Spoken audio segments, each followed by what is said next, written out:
Pemirsa Metro TV Lampung, jumpa lagi bersama saya Nurjana. Selama 30 menit ke depan akan menemani Anda untuk mengupas tajuk serta berita apa saja yang hits dan trending topik di platform Lampung Pos. Saat ini hadir bersama saya Mustaan Basran, Kadif Pemberitaan Harian Umum Lampung Pos. Selamat siang, Mbak Aan. Baik, pemirsa Metro TV Lampung, sebelum kita lanjutkan bedah tajuk kali ini, mari kita saksikan video editorial berikut ini.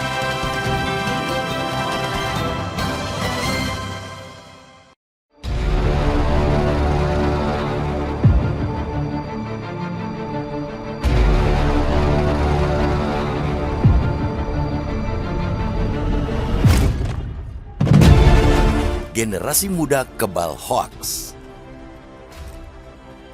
Survei Asosiasi Penyelenggara Jasa Internet Indonesia atau APJI menyatakan jumlah pengguna internet di tanah air terus mengalami peningkatan demikian pesat.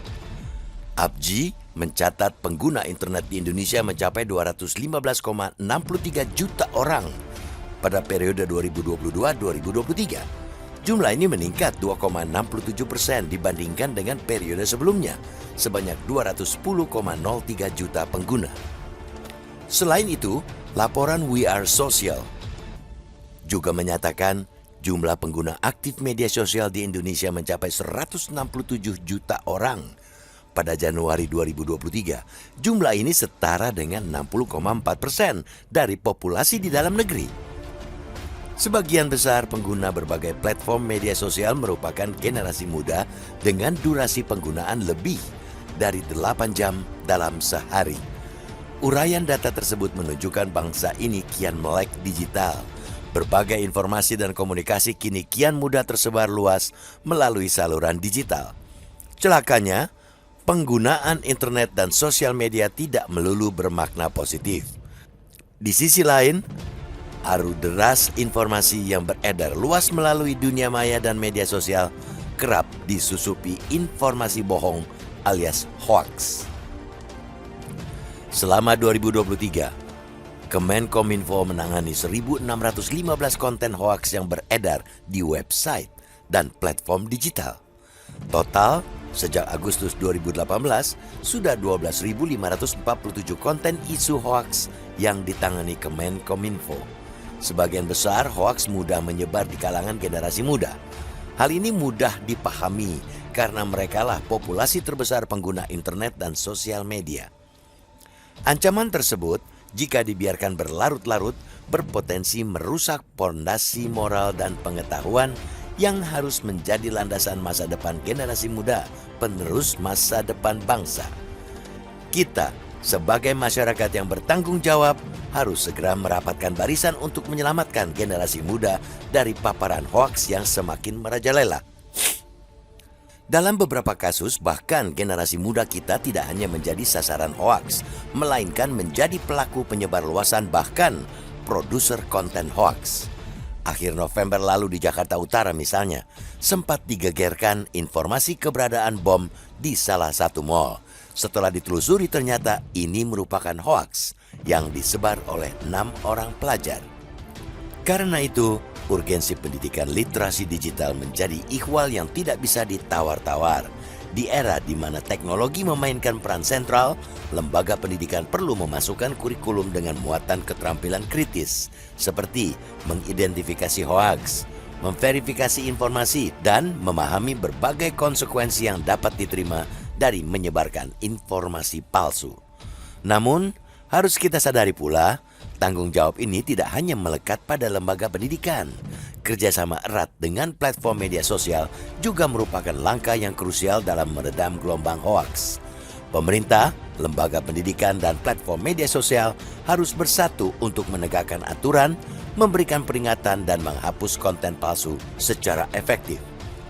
Hanya dengan pendekatan bersama, kita dapat menciptakan ekosistem digital aman dan beretika. Maka peran orang tua dan keluarga juga tidak boleh diabaikan. Mereka memiliki peran vital membimbing anak-anak mereka tentang penggunaan bijak media sosial. Dialog terbuka tentang risiko hoaks disertai pemahaman mendalam tentang sumber informasi akan menjadi benteng pertahanan yang kuat. Kita berada di persimpangan jalan yang memerlukan tindakan segera. Melalui upaya bersama, baik dari lembaga pendidikan, pemerintah, platform media sosial maupun keluarga, kita dapat menciptakan generasi muda tidak hanya cerdas secara digital, tetapi juga memiliki ketahanan terhadap serangan informasi palsu. Menghalau hoaks adalah tantangan bersama untuk melindungi masa depan bangsa.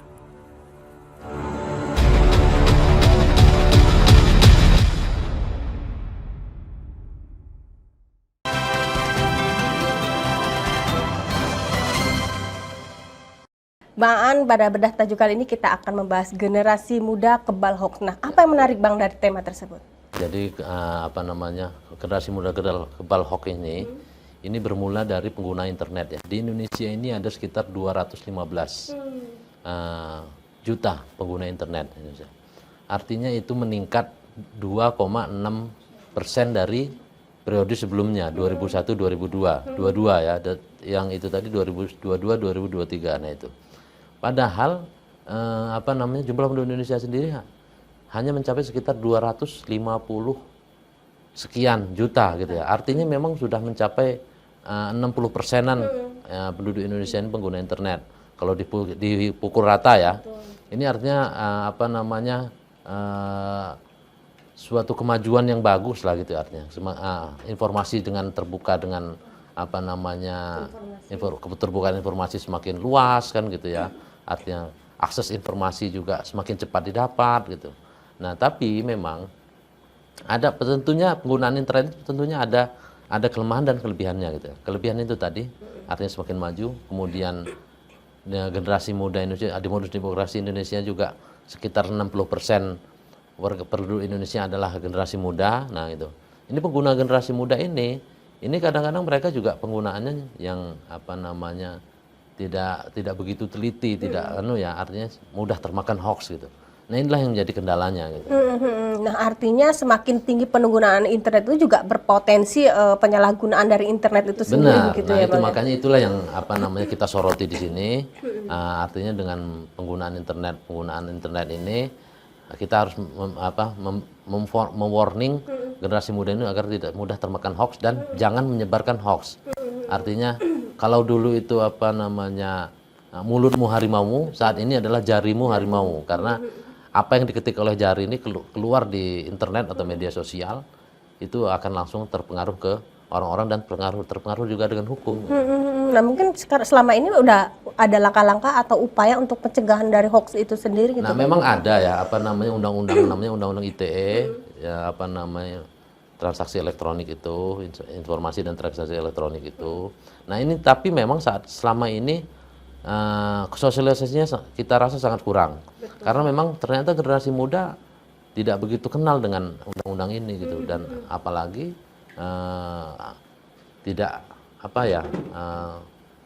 mereka itu tidak sama sekali tidak memperhatikan undang-undang itu. Jadi ya kadang-kadang labas saja gitu penggunaannya. Oke, Bang Aan, kita jeda sejenak. Oke. Pemirsa Metro TV Lampung, jangan kemana-mana, kami akan kembali sesaat lagi. Tetaplah bersama kami.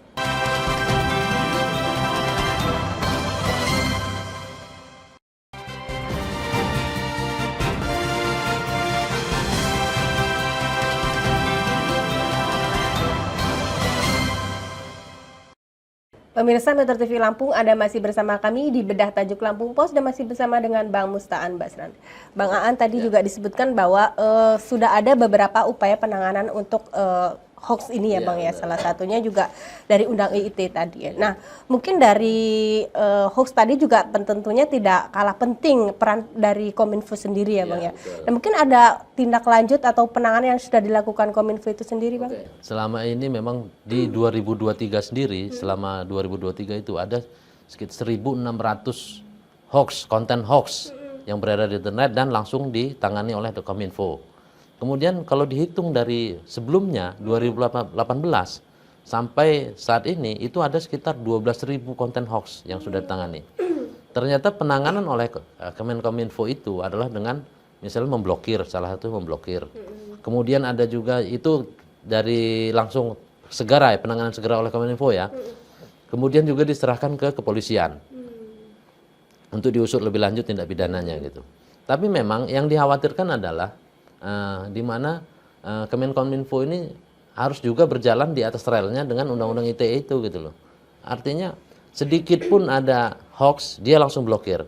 Kalau tapi itu juga, kalau tidak hoax, ya jangan diblokir dong gitu. Artinya dia juga harus netral ya, jangan sampai. Apalagi di tahun politik, kemudian mungkin banyak hoax yang beredar, yang dilakukan oleh anak muda gitu. Ini harus menjadi PR bersama antara Kemenkominfo dan kepolisian gitu. Jangan sampai Kemenkominfo juga menggunakan hak kewenangannya dengan sewenang-wenang gitu. Artinya memang kalau hoax ya udah hoax diblokir gitu.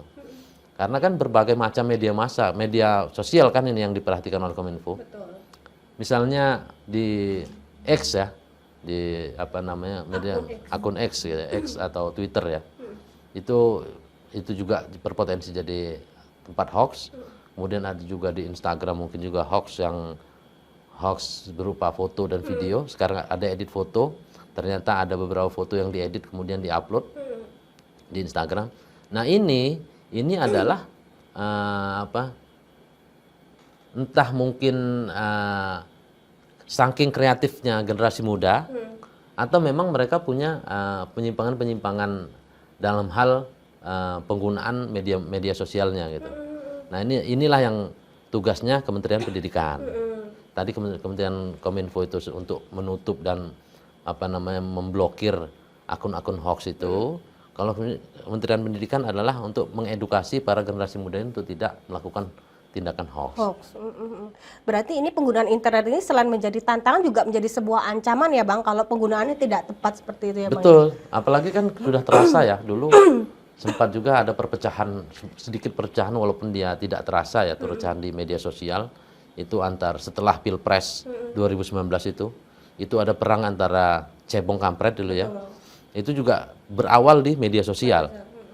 Di media sosial itu mereka saling serang, entah konten hoax atau tidak mereka sebarkan saja gitu.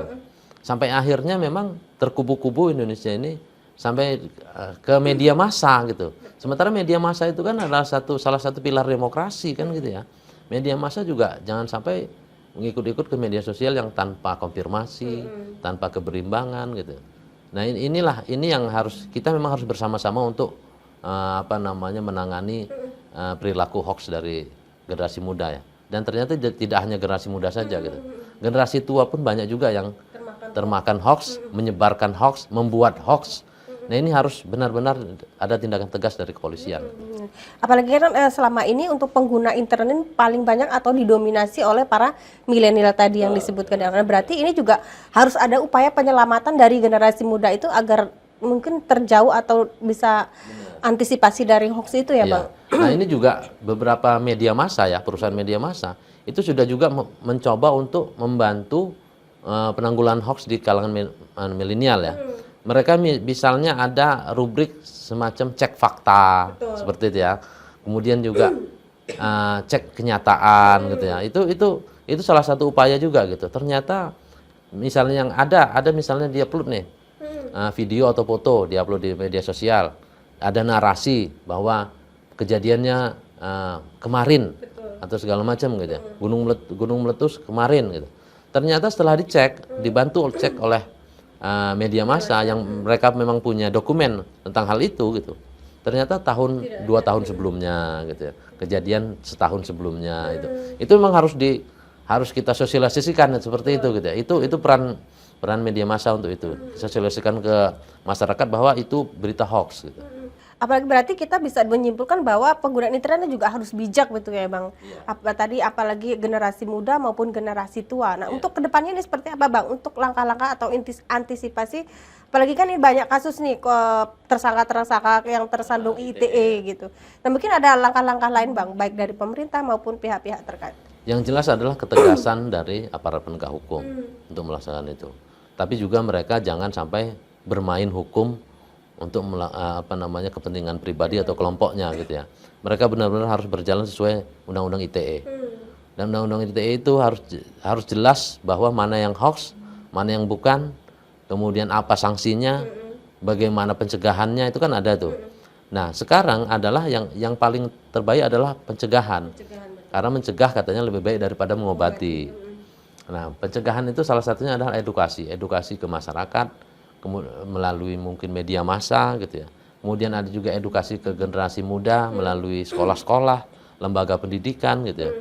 Ini seluruh institusi di pemerintah memang harus bekerja sama, berkolaborasi, mungkin mengajak swasta, media massa gitu segala macam untuk ayo loh, jangan sampai generasi muda kita ini generasi hoax. Hoax itu kan informasi palsu gitu ya. Jangan sampai generasi Indonesia ini menjadi generasi palsu informasinya gitu. Kalau sudah seperti itu nanti apalagi karakter bangsa kita di mata dunia kan? Artinya kan memang ini menyangkut juga dengan kepribadian bangsa kita yang memang selama ini baik di mata dunia gitu. Nah mungkin selama ini juga ada yang menyebutkan bahwa netizen Indonesia adalah yang paling tidak berperilaku baik. Nah mungkin juga itu kaitannya dengan hoax tadi itu juga mungkin ya Bang? Ya itu tadi, artinya kan gitu, hoax. Tapi memang itu sebenarnya kalau penilaian itu adalah ke arah kata-kata ya, makian, hate speech ya, matian, kebencian, ujaran kebencian, terus kemudian kata-kata makian. Ya. Nah itu kan sebenarnya kalau di media massa, media penyiaran itu sudah ada namanya KPI, Komisi Penyiaran Indonesia. Kata-kata sedikit pun tentang makian, tentang ujaran kebencian, tentang berkait dengan seksual, itu langsung ditegur oleh KPI. Dan ini mestinya harus ada juga nih. Mestinya memang misalnya ada teguran. Kalau memang untuk memberi efek jerah ya sanksi hukum gitu loh. Mereka harus sanksi hukum kalau ada yang menggunakan kata-kata makian dan ujaran kebencian. Oke, baik Bang, kita jeda sejenak. Pemirsa Metro TV Lampung, jangan kemana-mana, kami akan kembali sesaat lagi. Tetaplah bersama kami.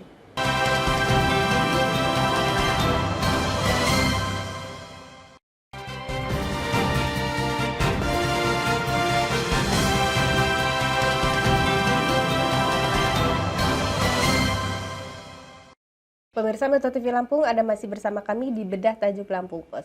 Di segmen kali ini kita akan membahas berita apa saja yang hits dan trending topik di multiplatform Lampung Pos.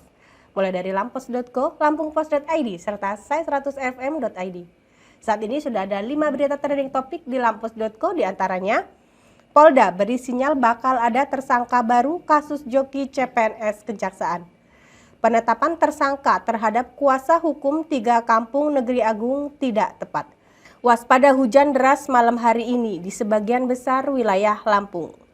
Irigasi jebol, petani Lampung Barat sementara diimbau gunakan mesin penyedot. Dan terakhir, progres CPO Siger milenial capai 60%. Iya, tersangka joki CPNS ya. Ini memang ternyata sindikat ya. Jadi wajar saja jika Polda terus akan menambah tersangka-tersangka baru ya. Karena memang hanya beberapa, hanya mungkin yang kebetulan istilah tanda kutip dia sial, tertangkap basah di situ, itu kena kan gitu. Padahal mereka memang kelompok sindikat yang memang menyediakan jasa-jasa menjadi joki. Itu memang kalangan-kalangan dari kalau dari info dari kepolisian itu adalah mereka yang anak-anak kuliah yang memang anak-anak kuliah yang di universitas ternama kan gitu ya, menggunakan nama besar universitasnya untuk menawarkan orang untuk dijadikan korban joki dia gitu. Ini kan memang mestinya memang harus benar-benar diusut sampai tuntas, jangan hanya di permukaan saja. Kita harus polisian harus sampai akarnya. Ya, sehingga kedepannya tidak ada lagi sistem joki ini di sini. Kalau ini sindikat berarti tidak hanya kali ini saja kemarin yang tadi Abang bilang ketangkap basah ya Bang? Yang sebelumnya kan juga sempat tertangkap kan waktu itu. Bahkan sempat terkuak bahwa mereka juga sindikat misalnya. Kalau yang kali ini dari salah satu perguruan tinggi negeri di Bandung, yang dulu salah satu perguruan tinggi negeri di Yogyakarta. Nah itu kan artinya memang ada sindikat ini gitu. Nah, yang kemudian yang BMKG adalah waspadai hujan di malam hari ya. Malam hari itu memang saat ini memang pemerintah khawatir masyarakat tidak siap dengan datangnya bencana pada saat hujan itu. Itu memang harus diwaspadai oleh masyarakat. Oke, baik Bang, kita beralih. Pemirsa Metro TV Lampung, kita beralih ke lampungpos.id. Yang pertama, mitigasi pemerintah kabupaten kota menghadapi musim hujan. KPU genjot laporan dana kampanye nihil. Kesiapan Dinas Kesehatan menghadapi wabah DBD di musim hujan. Polisi buru komplotan pelaku ganjal ATM. Terakhir, balapan liar dan tawuran kembali muncul di Bandar Lampung. Nah, Apa Bang yang lagi menarik? mitigasi yang sama seperti prediksi BMKG tadi ya, bahwa di malam hari ternyata hujan deras gitu ya. Hujan deras ini kan salah satunya kan dampak buruknya adalah menimbulkan banjir. Banjir bandang yang keluar dari sungai ya, sungai meluap gitu.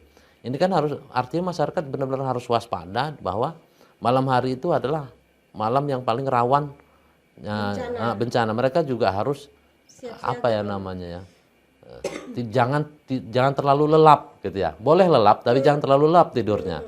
Jadi dia tahu situasi pada saat bencana datang, dia harus sudah bersiap gitu. Itu yang harus kita suarakan ke masyarakat untuk itu gitu ya. Kemudian yang kedua adalah tentang kampanye politik ya. Dana kampanye ini ternyata ada beberapa partai politik yang laporan dana kampanye itu nihil. Kalau kata KPU sih, itu karena memang di laporan awal bisa saja nihil, nanti menyusul di tengah-tengah, akhir-akhir. Tapi kan nggak fair dong gitu ya, nggak fair ya. Itulah yang kita soroti bahwa ayo dong fair aja, berapa sih dana kampanyenya gitu. Jangan sampai mereka nanti ada dana kampanye terselubung gitu ya. Ternyata yang dilaporkan lebih sedikit daripada yang digunakan. Itu kan nggak fair namanya gitu. Nah ini kita minta integritas KPU aja untuk itu. Gitu. Oke, pemirsa, kita beralih ke sai100fm.id yang pertama. 6 komika komentari terkait debat Capres. Fuji trauma main film usai melihat aktingnya jelek. Meneropong tren film Indonesia 2024. Gidia 2024, lagu Dito New Jeans menang piala The Songs of the Year. Terakhir, ini daftar lengkap pemenang Golden Globe Award 2024. Nah ini tahun politik nih, ini tahun politik, makanya semua kita kaitkan dengan politik, terutama di sai100fm.id ya.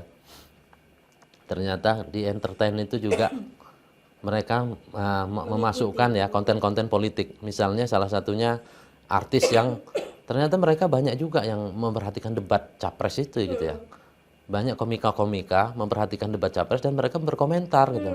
Karena memang salah satu keahlian komika itu adalah stand up, itu adalah memang salah satu keahlian berorasi. Betul. Nah itulah tren mereka ini ya, iya, Bang. makanya mereka sangat fokus dengan debat itu. Sementara debat itu adalah orasi, bagaimana visi mereka atau bagaimana mereka bisa menjawab setiap ada pertanyaan tentang hal yang mereka orasikan kan gitu ya.